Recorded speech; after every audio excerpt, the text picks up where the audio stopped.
Hello friends, welcome to our study channel study with RJ. दोस्तों, इस video में हम एसएसटी की टेस्ट सीरीज को आगे बढ़ा रहे हैं। ये हमारा टेस्ट नंबर 5 है, जिसमें हमारा टॉपिक है पंचायती राज एवं शहरी स्थानीय स्वशासन। अगर आपने इस टेस्ट सीरीज के पिछले वीडियो नहीं देखे हैं तो आप इस चैनल को विजिट करके आप देख सकते हैं। तो चलिए शुरुआत करते हैं। आज के इस टेस्ट का पहला क्वेश्चन इस प्रकार है। क्वेश्चन है, राजस्थान पंचायती राज अधिनियम 1994 का मुख्य उद्देश्य क्या है?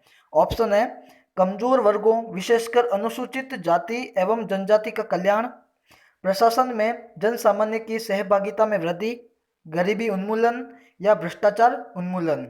तो जो राजस्थान पंचायती राज अधिनियम 1994 का मुख्य उद्देश्य यह है प्रशासन में जन सामान्य की सहभागिता में वृद्धि। ये इनका मुख्य उद्देश्य है, प्रशासन में जन सामान्य की सहभागिता में वृद्धि। तो ये आपको ध्यान रखना है। चलिए नेक्स्ट क्वेश्चन देखते हैं। पंचायती राज संस्थाओं के चुनाव करवाने का दायित्व किसके पास है? भारत निर्वाचन आयोग का, पंचायती राज विभाग राजस्थान सरकार का, राज्य निर्वाचन आयोग का, मुख्य चुनाव अधिकारी राजस्थान का। तो जो पंचायती राज संस्थाओं के जो चुनाव होते हैं उसका दायित्व राज्य निर्वाचन आयोग के पास है। तो ये आपको ध्यान रखना है। चलिए नेक्स्ट क्वेश्चन देखते हैं। किस राज्य में सर्वप्रथम पंचायती राज लागू किया गया? हरियाणा, राजस्थान, पश्चिम बंगाल या पंजाब? तो भारत में सर्वप्रथम पंचायती राज राजस्थान राज्य में लागू किया गया था। अब इसकी प्रॉपर डेट आपको याद रखनी पड़ेगी। 2 अक्टूबर 1959 को 2 अक्टूबर 1959 को पंडित जवाहरलाल नेहरू ने राजस्थान के नागौर जिले से यह पंचायती राज पूरे देश में लागू किया गया था। तो ये आपको ध्यान रखना है, सबसे पहले राजस्थान राज्य में लागू किया गया। चलिए नेक्स्ट क्वेश्चन देखते हैं। राजस्थान सरकार ने राजस्व से भिन्न मामलों के लिए पंचायत स्तर पर किसे लोक सुनवाई अधिकारी के रूप में अधिसूचित किया गया है? ग्राम सेवक, सरपंच, पटवारी या वार्ड पंच? जो राजस्थान सरकार ने राजस्व के भिन्न मामलों के लिए जो पंचायत स्तर पर लोक सुनवाई अधिकारी के रूप में ग्राम सेवक को अधिसूचित किया है। तो ये आपको ध्यान रखना है, लोक सुनवाई अधिकारी के रूप में ग्राम सेवक को अधिसूचित किया है। चलिए नेक्स्ट क्वेश्चन देखते हैं। बलवंत राय मेहता समिति थी लोकतांत्रिक विकेंद्रीकरण पर, पंचायती राज संस्थाओं पर, ग्रामीण विकास पर या सामुदायिक विकास कार्यक्रम पर? तो जो बलवंत राय मेहता समिति थी वह लोकतांत्रिक विकेंद्रीकरण पर आधारित थी। तो ये आपको ध्यान रखना है। चलिए नेक्स्ट क्वेश्चन देखते हैं। जिले में पंचायती राज की शीर्ष संस्था कौन सी है? नगर परिषद, नगर निगम, पंचायत समिति या जिला परिषद? तो जो पंचायती राज की शीर्ष संस्था है वह जिला परिषद है। तो ये आपको ध्यान रखना है। चलिए नेक्स्ट क्वेश्चन देखते हैं। राजस्थान में सर्वप्रथम नगर पालिका की स्थापना कहाँ और कब हुई? माउंट आबू 1864 में, ब्यावर 1867 में, जयपुर 1869 में, अजमेर 1866 में? तो जो राजस्थान में सर्वप्रथम नगर पालिका की स्थापना माउंट आबू 1864 में की गई थी, माउंट आबू में की गई थी। चलिए नेक्स्ट क्वेश्चन देखते हैं। ग्राम पंचायतों को अनुदान किसकी अनुशंसा पर दिया जाता है? केंद्रीय योजना आयोग, केंद्रीय वित्त आयोग, राज्य वित्त आयोग या राज्य योजना आयोग?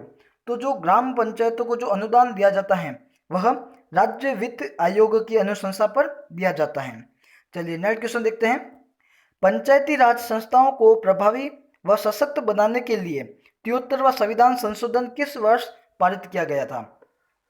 1990, 1991, 1992 या 1993? तो जो पंचायती राज संस्थाओं को प्रभावी एवं सशक्त बनाने के लिए जो 73वां संविधान संशोधन था वह 1992 में पारित किया गया था। चलिए नेक्स्ट क्वेश्चन देखते हैं। राजस्थान में पंचायती राज का आगाज कब हुआ? 1959, 1954, 1948 या 1950? तो मैंने इस 2-3 क्वेश्चन पहले ही बता दिया कि राजस्थान में पंचायती राज का आगाज कब हुआ। तो 2 अक्टूबर 1959 को भारत में सबसे पहले राजस्थान में ही लागू किया गया, राजस्थान के नागौर जिले से लागू किया गया था। तो 2 अक्टूबर को। तो ये आपको ध्यान रखना है। चलिए नेक्स्ट क्वेश्चन देखते हैं। राजस्थान में 5वें वित्त आयोग के अध्यक्ष कौन हैं? कृष्ण कुमार गोयल, ज्योति किरण शर्मा, बी.डी. कल्ला या मानिक चंद सुराणा। तो जो राजस्थान में जो वर्तमान में 5वां राज्य वित्त आयोग चल रहा है, तो 5वें राज्य वित्त आयोग के अध्यक्ष हैं ज्योति किरण शर्मा। अभी वर्तमान में ये 5वां चल रहा है। और अगर आपको पिछला पूछ ले चौथा, तो चौथे वित्त आयोग के अध्यक्ष थे बी.डी. कल्ला। तो ये भी आपको ध्यान रखना है। चलिए नेक्स्ट क्वेश्चन देखते हैं। नेक्स्ट क्वेश्चन है, राजस्थान में नगर निगम के प्रमुख को कहते हैं अध्यक्ष, महापौर, सभापति या नगर प्रमुख। तो जो नगर निगम के प्रमुख को महापौर कहा जाता है। चलिए नेक्स्ट क्वेश्चन देखते हैं। भारतीय संविधान की कौन सी अनुसूचित पंचायतों की शक्तियों से संबंधित है? दूसरी, 11वीं, 10वीं या तीसरी। तो जो पंचायतों की शक्तियों से संबंधित 11वीं अनुसूची है। चलिए नेक्स्ट क्वेश्चन देखते हैं। राजस्थान में सर्वाधिक पंचायत समितियां कौन से जिले में हैं? बाड़मेर, बीकानेर, जोधपुर या उदयपुर। तो राजस्थान में सर्वाधिक पंचायत समिति बाड़मेर में है। बाड़मेर में सर्वाधिक है 17। तो ये भी आपको ध्यान रखना है। चलिए नेक्स्ट क्वेश्चन देखते हैं। राजस्थान में छावनी बोर्ड की स्थापना कहाँ पर की गई है? नसीराबाद, माउंट आबू, जोधपुर या बाड़मेर। तो जो छावनी बोर्ड की स्थापना नसीराबाद में की गई थी। तो ये इसका सही आंसर है। दोस्तों, आज अपन ने इस टॉपिक से संबंधित 15 इंपॉर्टेंट क्वेश्चन देखे हैं। अगर आपको ये अच्छा लगे और आप हमेशा आपका जो भी कमेंट बॉक्स स्कोर बनता है वह कमेंट बॉक्स में ज़रूर लिखें और अपना मूल्यांकन करते रहें और रीट की तैयारी अच्छे से करते रहें। अगर आपको ये अच्छा लगे वीडियो तो इसको लाइक, शेयर एवं सब्सक्राइब जरूर कीजिएगा। धन्यवाद।